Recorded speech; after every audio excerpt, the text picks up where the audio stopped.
Hello, everyone. Welcome to today's podcast episode on Chapter 2 from my book, Leadership Gems for Women, 30 Characteristics of Very Successful Women. This chapter is all about being proactive.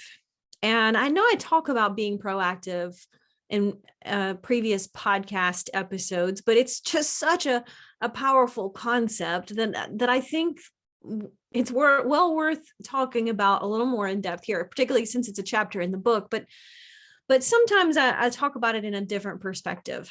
I wanted to start off by sharing a quote with you by Stephen Covey, talking about being proactive. And he says, "Our behavior is a function of our decisions, not our conditions.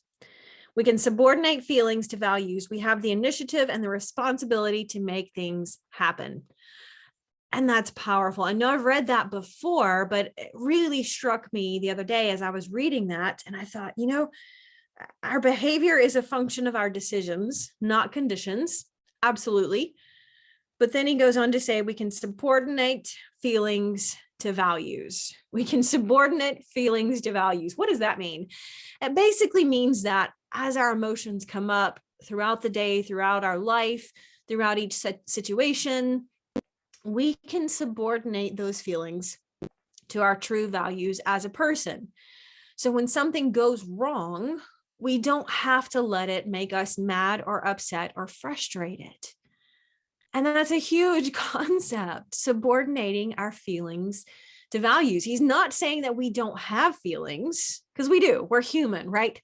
We are human beings and we are emotional creatures. As much as we would love to think that we are very rational, logical beings, we are emotional driven. I mean, we are emotions and we are driven by emotions. There's absolutely no doubt.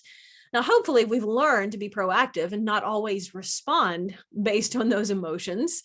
But it's just a fact that humans are emotional creatures. They have emotions. And when things don't go our way, those emotions bubble to the surface.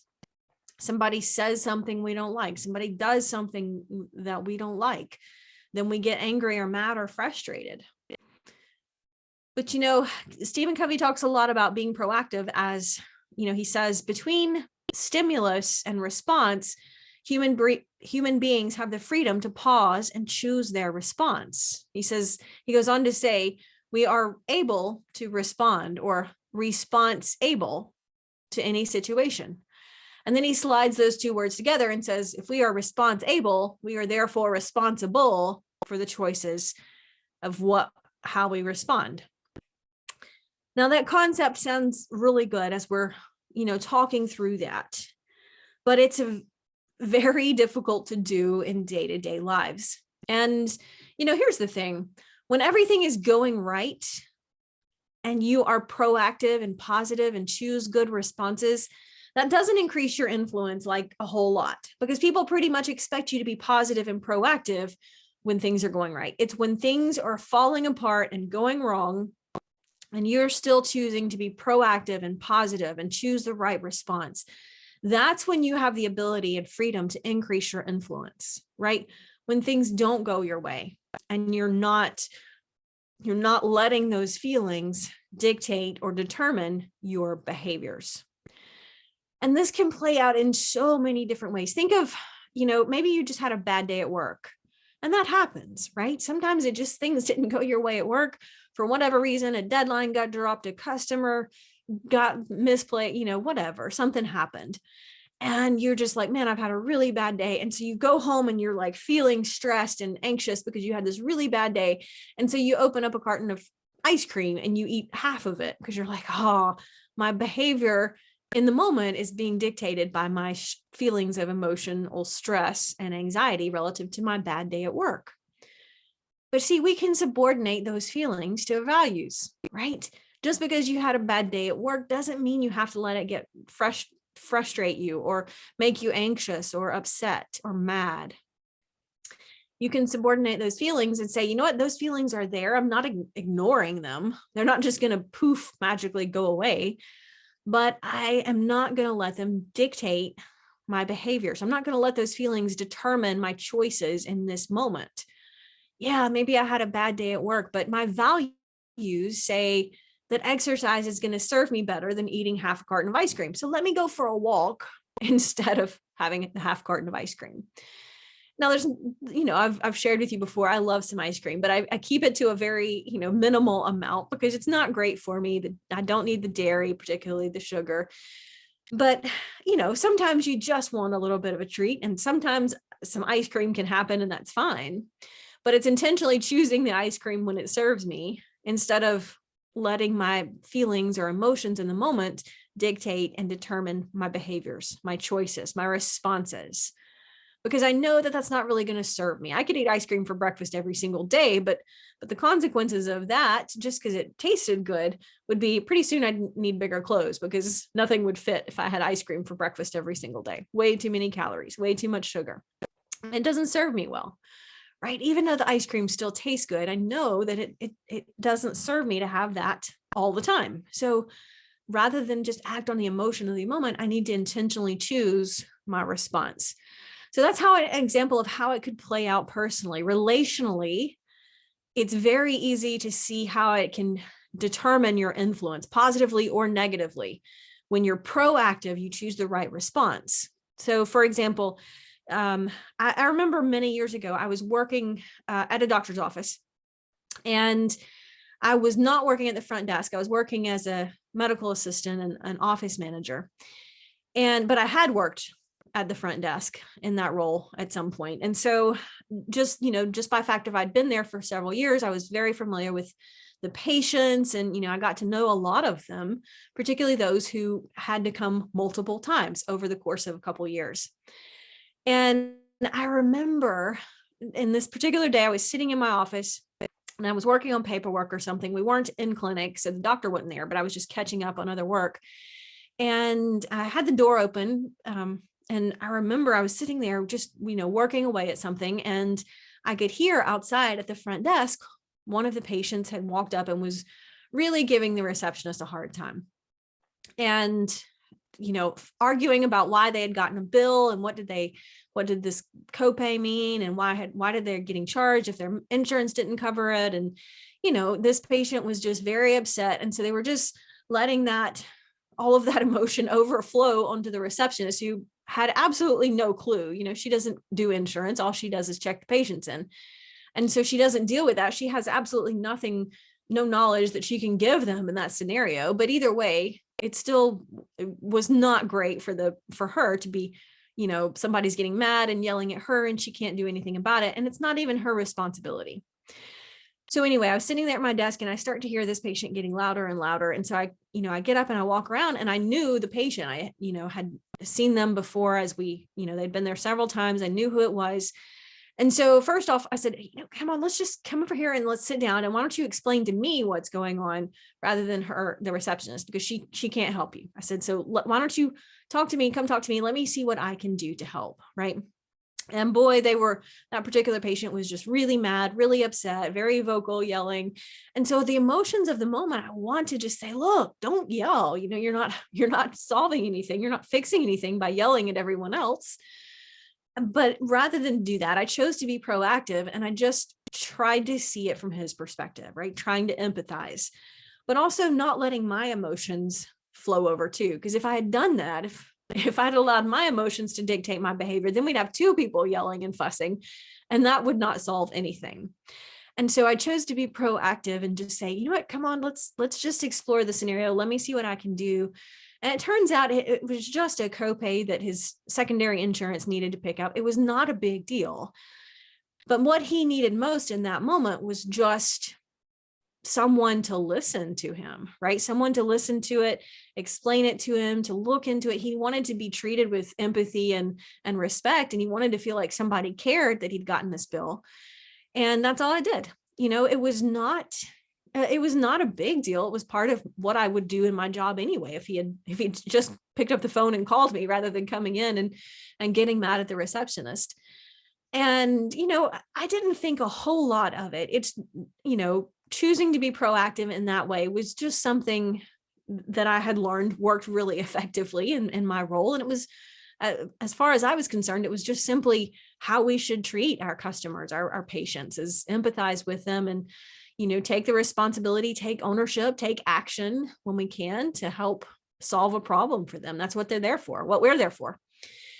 But the interesting thing about all that, I tell you that whole story because in the office next to mine was my boss at the time. And so she was like my boss and the supervisor over a bunch of different clinics and office managers. And I knew she was on site, but I didn't know that she was in the office next door to mine and that she picked up on the whole scenario. She had been, working in that office and listening. And when the patient came in and started making a scene, she was watching to see who responded and how they reacted, who was going to step up and take ownership and responsibility for solving this frustrated patient situation.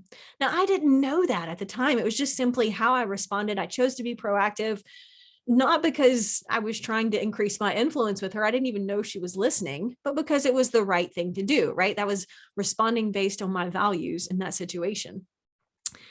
But what was so interesting about it, she didn't say anything to me about it at the time.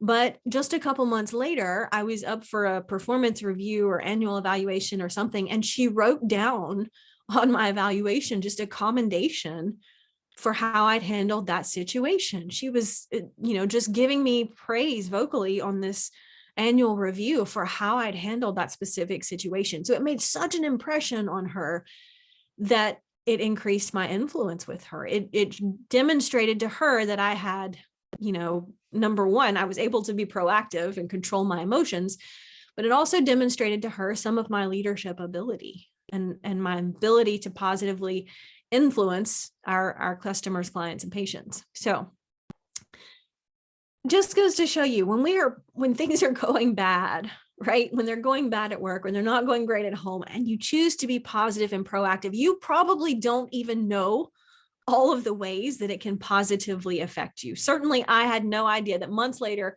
I would get a bigger raise or a bigger commendation from her based on just one little tiny slice of my day, right? And it absolutely had the potential to go wrong.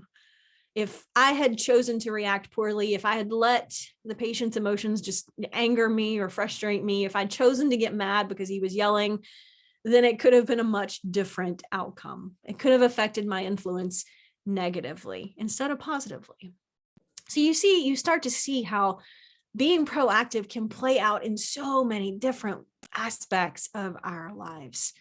Our response to adversity is powerful because it's determining whether we see ourselves as a victim and whether we are asking other people to see us as a victim. That doesn't increase influence, right? If we spend our whole time focused on this bad thing happened, poor pitiful me, that doesn't increase your influence. That doesn't increase your opportunities. That doesn't increase your options, right? It's saying instead something bad might happen, but I can choose to respond in a positive, proactive way. And that's going to look like a lot of different things for a lot of different people. There's a lot of variables in every scenario, but I'm encouraging you to think through where in your life, don't think about all of the areas where you're getting it right. I mean, that's a good thing to think about, but that's not going to help you grow. I want you to sit down and think about areas in life where you are maybe struggling to be proactive. Where is it harder? Where is it more difficult for you to be proactive?